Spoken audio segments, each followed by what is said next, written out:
ஜீவாவும் திவாகரும் உயிர்க்குயிராக காதலிக்கிறாங்க. ஜீவாவும் பொண்ணு தான் தெரிஞ்ச உடனே அவன் பயந்து போய் நிச்சயமாக இந்த கல்யாணம் நடக்காதுன்னு பின் வாங்கிட்டான். இங்கே வரதுக்கு முன்னாடி அவன் வீட்டுக்கு போய் பார்த்தேன். வீடு எப்படி இருக்குது, அப்பா அம்மா யாருன்னு பார்த்தேன். அது ஒன்றும் கௌரவமான குடும்பம் இல்லை, ரொம்ப சாதாரணமான குடும்பம், பெருமைப்படுறதுக்கு எதுவுமே இல்லை. அதை விடு. ஆனால் பையன் தானே வேணும், பையன் தங்கமான பையன். 2 பேருக்கும் கல்யாணத்தை பண்ணி வச்சுடு. கல்யாணத்துக்கு அப்புறம் ஜீவா அந்த வீட்டில் போய் குடும்பம் நடத்த முடியாது. ஒன்று தனி கொடுத்துன்னு வச்சுட்டு, இல்லை நம்ம வீட்டுக்கு கொண்டாந்து சேர்த்து வச்சுக்க.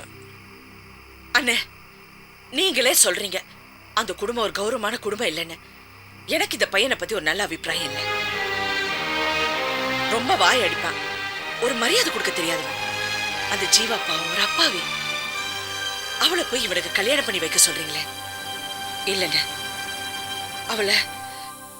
அவ வாழ்க்கையை அழிச்ச மாதிரி ஆயிடும். இந்த கல்யாணத்துல எனக்கு கொஞ்சம் கூட விருப்பம் இல்லை. அம்மா, விஷயம் புரியாம பேசுற. ஜீவா திவாகர் மேல உயிரே வச்சிருக்கம்மா. நீ மட்டும் அவங்க 2 பேரும் கல்யாணம் பண்ணி வைக்கலன்னா அவள் வேற யாரையுமே கல்யாணம் பண்ணிக்க மாட்டான். மேலோட்டமாக சொல்ல நினைக்காத, தீர விசாரிச்சு தான் சொல்கிறேன். ரொம்ப பிடிவாதம் பிடிச்சின்னா நீ வளர்த்த தாய் தானே, கடைசியில் நீ யாருன்னு கேட்டுருவாங்க.